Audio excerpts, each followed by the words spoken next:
One question that I'm asked on normal basis is, what is the best contraceptive method? I already mentioned that, right? I told you the best contraceptive method is using a condom, or your man retaining his semen, or pull-out game. Even though pull-out game is actually a scam nowadays, because they will lie to you. I will pull out. I'm a superstar. And then, when you hear them say, "Oh shit," just know you have about 20 seconds to prepare yourself.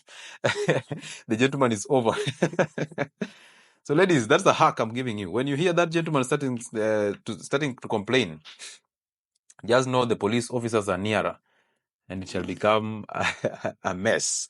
Okay, so you can practice semen retention as a man. You can wear a condom. You can wait for the safe days, or you can practice a pull-out game. And then number two, when I retain semen, will my balls burst? This is a question that comes from most men who have never practiced semen retention, and they will tell you, I'll get the blue balls and my balls will start being painful because I've loaded a lot of sperm in those testicles. That's a lie. Sperm is basically an 80% protein, so it will be reabsorbed into the body. And when you reabsorb it into the body, there's nothing that will happen. And retaining semen does not mean you will burst your balls. No, that's not true. Okay? So keep retaining your semen. You'll actually have a lot of energy retained there, and that energy can be channeled into something else, and that will be achieved. That's what we call the sexual energy transmutation.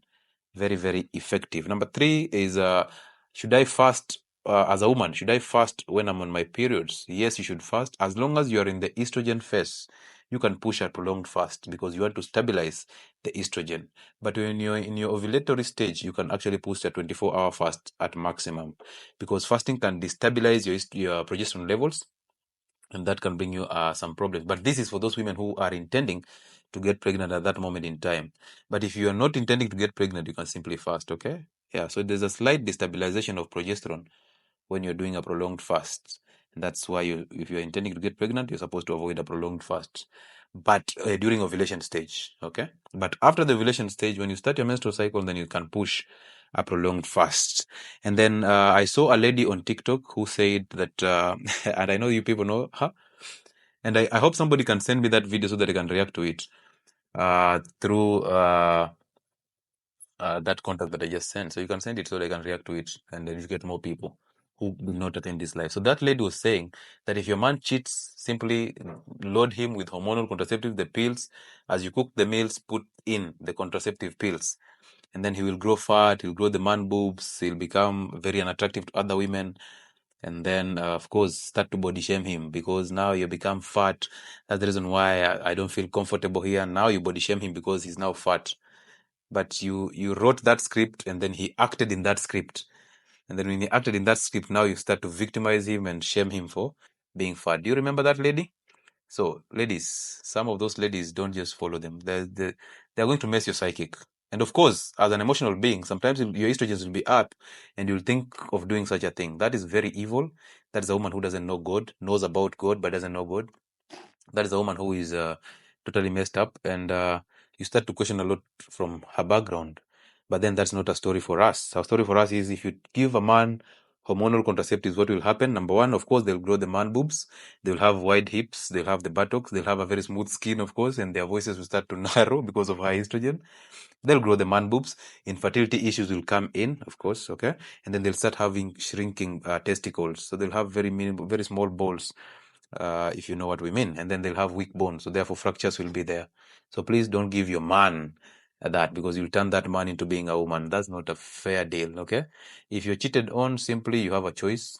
And again, that is your choice. That man that cheated on you is who you chose to settle with. So decisions and choices have consequences.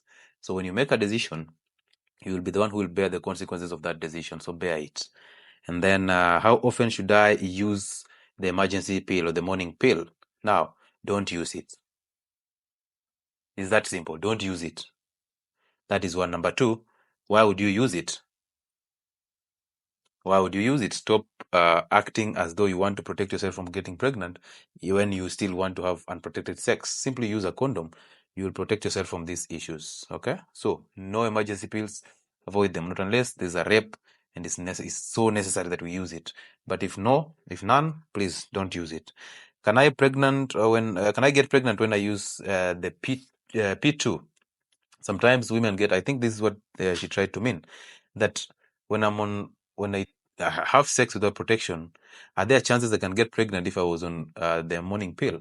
The reality is, yes, there are chances of you getting pregnant, and that pregnancy will be an awkward one because of the hormones. But the reality is, when you're taking the emergency pills and then you're taking it with oral antibiotics, the broad spectrum, specifically the penicillins like amoxicillin, those drugs can actually make sure that you get pregnant. They will actually enhance the breakdown of these contraceptives, and therefore it will be washed out from the system faster, and you might end up getting pregnant. However, that's still under research.